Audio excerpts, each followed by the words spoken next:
கடலூர் மாவட்டம் குள்ளஞ்சாவடியை அடுத்த அம்பலானன்பேட்டையில் கோயிலுக்கு அருகே மது அருந்தியவர்களை தட்டி கேட்டவருக்கும் போதை கும்பலுக்கும் இடையே ஏற்பட்ட வாய் தகராறு தாக்குதலாக மாறிய நிலையில் 4 நாட்களுக்கு முந்தைய சம்பவத்தின் வீடியோ தற்போது வெளியாகியுள்ளது.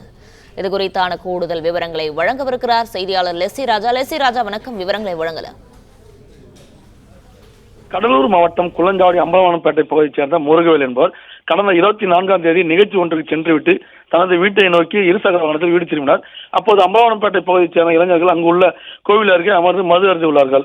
இதனை முருகல் தட்டி கேட்டுவிட்டு அம்பலவானன்பேட்டையில் உள்ள தனது வீட்டிற்கு சென்று விட்டார். இதனால் ஆத்திரமடைந்த இளைஞர்கள் சுமார் 20க்கும் மேற்பட்டோர் முருகல் வீட்டிற்கு சென்று அவரை கொடூரமாக தாக்கியுள்ளார்கள்.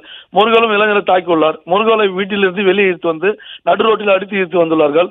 இது குறித்து அந்த பகுதியைச் சேர்ந்த நபர் ஒருவர் அருகாமையில் உள்ள குள்ளஞ்சாவடி காவல் நிலையத்திற்கு நேரடியாக சென்று தகவல் அளித்ததாக கூறப்படுகிறது.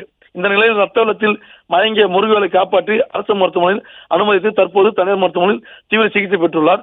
இந்த சம்பவம் குறித்து குள்ளஞ்சாவடி போலீசார் இரு தரப்பினர் மீதும் வழக்கு பதிவு செய்து 4 பேரை கைது செய்துள்ளார். தாக்குதலுக்குள்ளான முருகவேலும் இதில் கைது செய்யப்பட்டுள்ளது குறிப்பிடத்தக்கது. இந்த வீடியோ தற்போது சமூக வலைதளங்களில் வெளியாகி பரபரப்பை ஏற்படுத்தியுள்ளது.